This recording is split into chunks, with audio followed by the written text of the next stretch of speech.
স্বরাষ্ট্র মন্ত্রণালয়ের বিষয়ে যে প্রস্তুতি সামনে আমাদের জানেন যে নির্বাচন হবে, নির্বাচনের আমরা দুইটা সম্ভাব্য টাইম জানিয়েছি। একটা হচ্ছে যে স্যার জাতির উদ্দেশ্যে ভোটে জানিয়েছিলেন যে এপ্রিলের প্রথমার্ধে ইলেকশন হবে।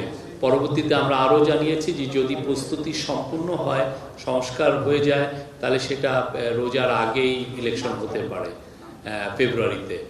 তো এই বিষয়ে নির্বাচনের প্রস্তুতির বিষয়ে আসলে আজকে পুরো প্রায় 2 ঘন্টার মিটিংয়ে রিভিউ করা হয়েছে এবং আজকে অনেকগুলো ইম্পর্টেন্ট নির্দেশনা দিয়েছেন চিফ অ্যাডভাইজার।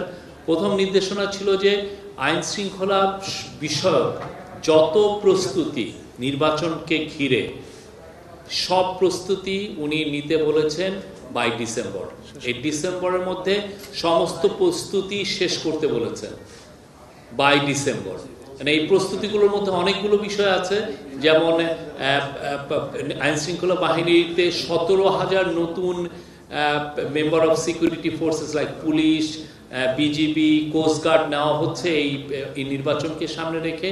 তাদের রিক্রুটমেন্ট এবং তাদের ট্রেনিংটা খুব ইম্পর্টেন্ট, যাতে এই সময়ের মধ্যে শেষ হয় সেই বিষয়ে উনি নির্দেশ দিয়েছেন। নির্বাচনকে সামনে রেখে আপনি জানেন অনেক পায়তারা হয় যে এটাকে আইন শৃঙ্খলা পরিস্থিতি যাতে ডিটোরিয়েট করে সেই বিষয়ে অনেক পায়তারা থাকে।